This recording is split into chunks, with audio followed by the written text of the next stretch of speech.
اعوذ باللہ من الشیطان الرجیم بسم اللہ الرحمن الرحیم۔ شیعہ شناسی میں شیعت کی تاریخ پر ہم نے کل بات شروع کی تھی اور اس میں ہم نے بتایا تھا کچھ نظریات پائے جاتے ہیں، جس میں ہم نے ایک پہلا نظریہ پڑھ لیا تھا کہ جس کے مطابق شیعیت کی ابتدا عہد رسالت ہی میں ہو گئی تھی۔ پھر اس کی ہم نے تفصیل جاننے کی کوشش کی اور پھر اس کی دلیل میں انہوں نے کتنی باتیں بیان کی تھیں؟ 3 باتیں بیان کی تھیں۔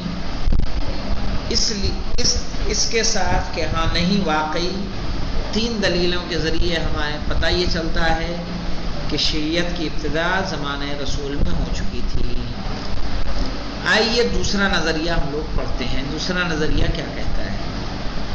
محققین و مورخین کا ایک گروہ کہہ رہے ہیں کہ ایک گروہ شیعت کی پیدائش کو پیغمبر اکرم صلی اللہ علیہ وآلہ وسلم کی رحلت کے بعد مسئلہ خلافت و امامت کے بارے میں اختلاف یا بالفاظ دیگر سقیفہ بنی ساعدہ کے واقعے سے منسلک تسلیم کرتا ہے۔ سمجھ رہے ہیں کیا مطلب ہوا ہے یہاں پہ؟ پہلے نظریے کے مطابق کیا تھا کہ زمانہ رسول میں، یہ نظریہ کیا کہہ رہا ہے کہ بعد وفات رسول جب سقیفہ بنی ساعدہ سے مسئلہ امامت و خلافت کا مسئلہ اٹھا ہے، وہاں سے کیا ہوا؟ شیعہ سنی دونوں کیا ہو رہے ہیں؟ الگ ہو رہے ہیں۔ اس لیے کہ پہلی مرتبہ سقیفہ بنی ساعدہ میں ہی پیغمبر اکرم صلی اللہ علیہ وآلہ وسلم کے جانشین اور مسلمانوں کی رہبری کے سلسلے میں 2 نظریے سامنے آئے۔ رسول کے زمانے تک تو ایک ہی نظریہ تھا، چونکہ رسول موجود تھے، کہ رسول کے بعد 2 طرح کے نظریے آئے سامنے۔ انصار کے ایک گروہ نے سعد بن عبادہ کا نام خلافت و رہبری کے لیے پیش کیا، جبکہ مہاجرین کے ایک گروہ نے خلافت کے لیے ابو بکر کے نام کی تائید کی، اور دونوں گروہوں کے درمیان گفتگو کے بعد ابو بکر کے حق میں فیصلہ ہو گیا۔ ان کے علاوہ بنی ہاشم و بعض انصار و مہاجرین پر مشتمل مسلمانوں کا ایک گروہ اور تھا جو حضرت علی علیہ السلام کی امامت کا معتقد تھا۔ یہی گروہ شیعہ علی قرار پایا۔ یہیں سے شیعہ اسلام ایک مذہب کے عنوان سے سامنے آیا۔ یعنی انصار کس کو تسلیم کر رہے ہیں؟ سعد بن عبادہ کا نام انہوں نے پیش کیا۔ جو مہاجرین تھے انہوں نے کس کا نام پیش کیا؟ ابو بکر کا۔ گفتگو پورا یہ واقعہ ہے سقیفہ بنی ساعدہ کا۔ آج آپ جائیں گے وہاں پہ مکے کے اندر تو سقیفہ بنی ساعدہ کو بڑا اچھا بنا رکھا ہے۔ ہاں، جہاں سقیفہ بنی ساعدہ ہے اس کو پورا گرینری کر رکھا ہے، کھجور وجور کے پیڑ ہیں، ہرا بھرا، لائٹنگ سب ہے، وہ جگہ موجود ہے، اس کی حفاظت ہے۔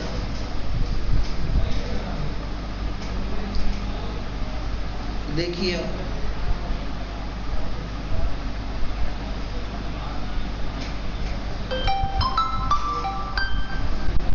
نظریہ سمجھ میں آیا؟ آج سقیفہ بنی ساعدہ باقاعدہ ہرا بھرا ہے، جنت البقیع اجڑی ہوئی ہے، جنت المعلی جہاں اہل بیت اطہار جان سارے رسول خدا کی سید الشہداء جناب حمزہ کی قبر کا حال دیکھیں گے تو آپ روئیں گے۔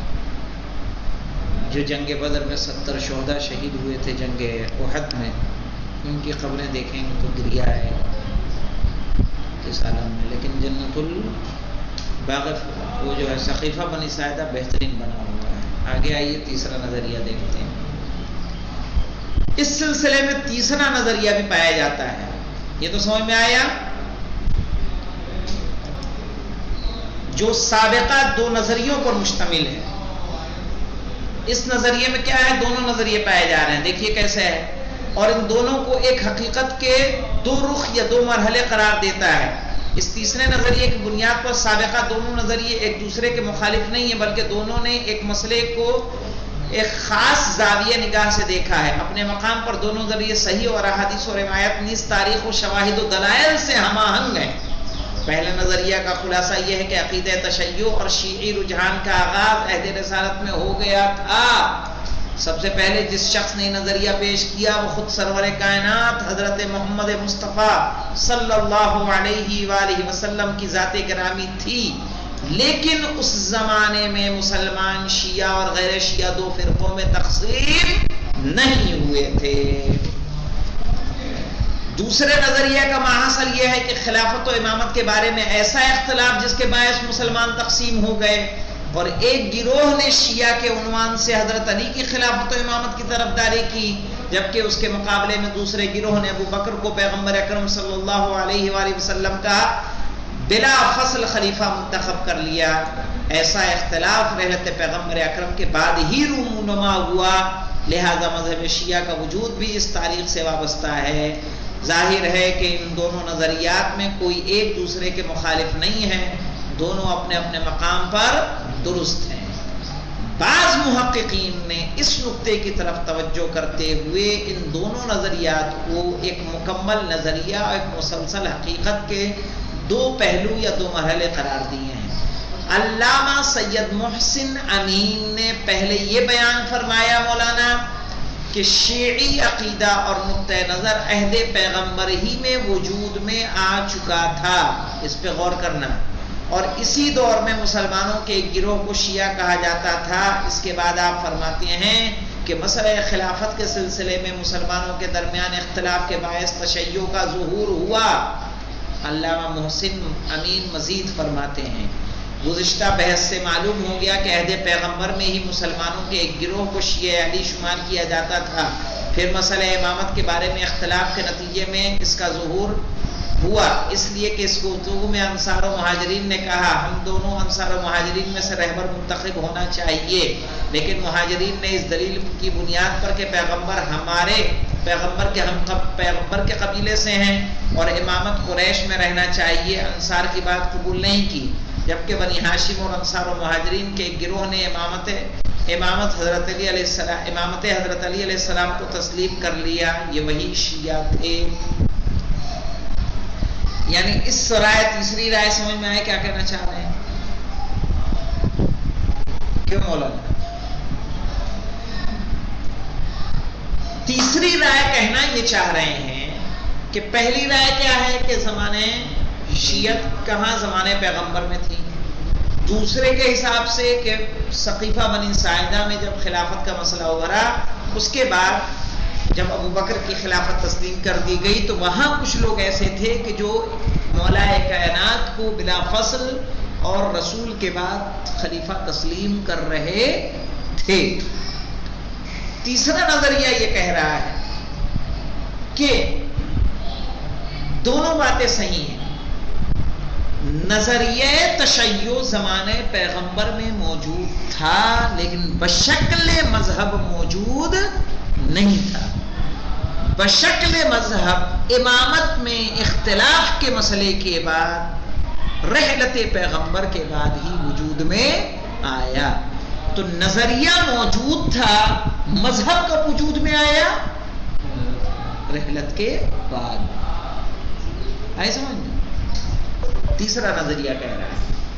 ہاشم معروف حسنی بھی اس سلسلے میں فرماتے ہیں کہ تشیع کا مسلمانوں کے ایک فرقے کے لحاظ سے رحلت پیغمبر سے قبل کوئی وجود نہیں تھا، لیکن امامت کے بارے میں شیعہ عقیدے کی بنیاد یعنی امامت کے باب میں نص کی ضرورت اور پیغمبر اکرم کے ذریعے اپنے خلیفہ کے عنوان سے علی کی تعیین ظہور اسلام کے ساتھ روز اول سے ہی موجود ہے. اس کے بعد انہوں نے حضرت علی علیہ السلام کی امامت کے نصوص ذکر کرنے کے بعد یہ نتیجہ اخذ کیا ہے.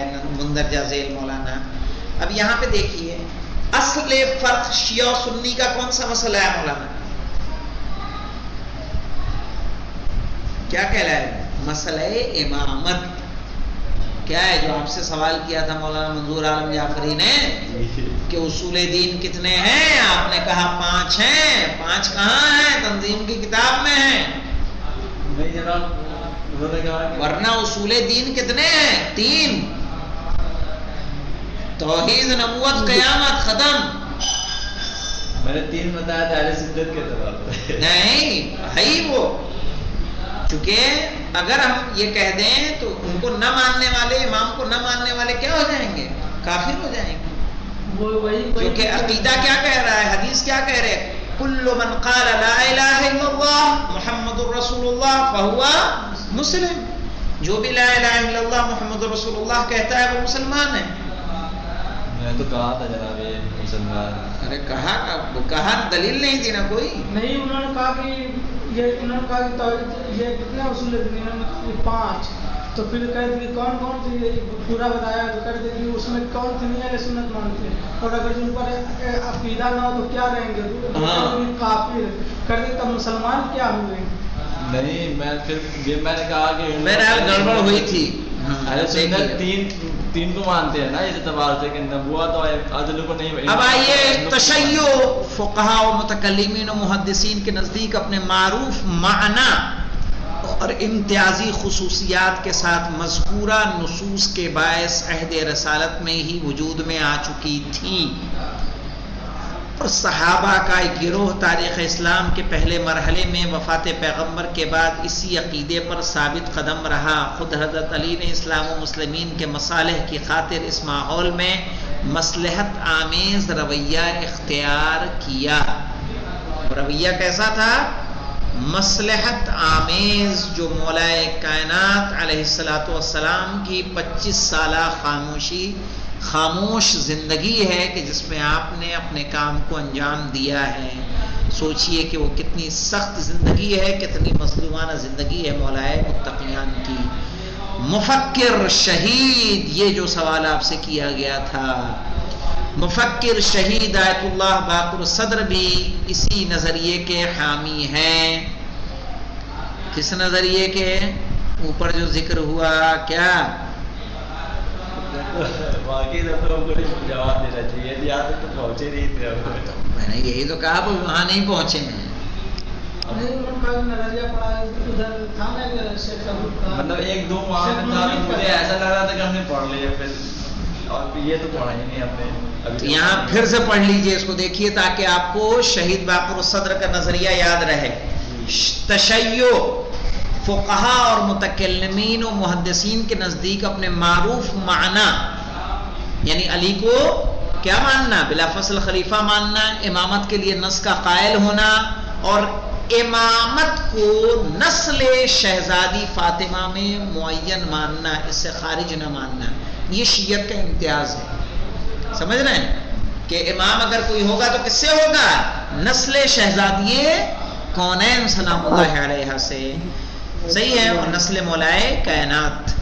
کہہ رہے ہیں معروف معنی و امتیازی خصوصیات کے ساتھ مذکورہ نصوص کے باعث. نصوص تو سمجھتے ہیں نا، دلیل. صحیح ہے. عہد رسالت معاب صلی اللہ علیہ وآلہ وسلم میں ہی وجود میں آ چکی تھی، اور صحابہ کا ایک گروہ تاریخ اسلام کے پہلے مرحلے میں وفات پیغمبر کے بعد اسی عقیدے پر ثابت قدم رہا. خود حضرت علی علیہ السلام نے اسلام و مسلمین کے مصالح کی خاطر اس ماحول میں مصلحت آمیز رویہ اختیار کیا. مفکر شہید آیت اللہ باقر صدر رحمۃ اللہ علیہ بھی اسی نظریے کے حامی ہیں. شہید صدر رحمۃ اللہ علیہ تشیع اور شیعہ کے درمیان فرق تسلیم کرتے ہوئے فرماتے ہیں. ہاں، کسی نے ہم سے اس سے پہلے بھی سوال کیا تھا کہ آیا تشیع کیا ہے، پوچھا تھا نا کہ کیا تشیع شیعہ الگ ہے. میں نے کہا تھا آگے آئے گا. تو یہاں پہ دیکھیے شہید صدر کیا فرماتے ہیں؟ تشیع اور شیعہ کے درمیان فرق تسلیم کرتے ہوئے فرماتے ہیں کہ تشیع کی بنیاد عہد رسالت میں خود حضرت کے ہاتھوں پڑ گئی تھی. تشیع یعنی یہ عقیدہ، تشیع کیا ہے یعنی یہ عقیدہ کہ پیغمبر اکرم نے اپنے بعد امت اسلامیہ کی رہبری کا انتظام کیا ہے، اور ابتدا سے ہی امیر المومنین حضرت علی علیہ السلام کو اس اہم ذمہ داری کے تئیں آمادہ کرنے کے لیے ہمیشہ اپنے خصوصی تربیت کے زیر سایہ پروان چڑھایا، اور دوسری جانب متعدد مواقع پر مختلف انداز میں مسلمانوں کے سامنے اعلان کیا کہ نہیں کیا؟ ارے بھائی بہت ساری حدیث دار میں کیا ہے؟ خلیفتی و وزیری. صحیح ہے. الا ترضى ان تكون بمنزلة ہارون من موسیٰ. حدیث منزلت. صحیح ہے. تو موقع در موقع کیا کیا رسول اسلام نے؟ صحیح ہے. علی علیہ السلام کی خلافت کا اعلان کرتے رہے ہیں.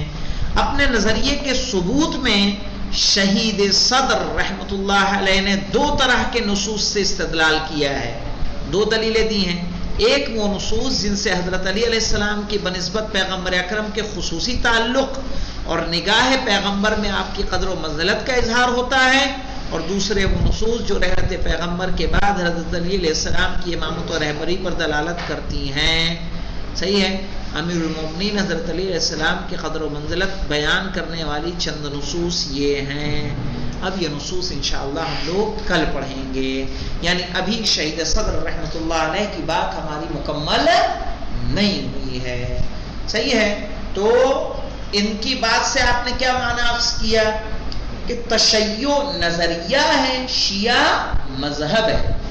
کہا تشیع کا عقیدہ جو تھا وہ زمانے پیغمبر سے موجود تھا، اور شیعہ جو وجود میں آئے بحیثیت مذہب یہ بعد رحلت پیغمبر وجود میں آئے. الحمدللہ رب العالمین.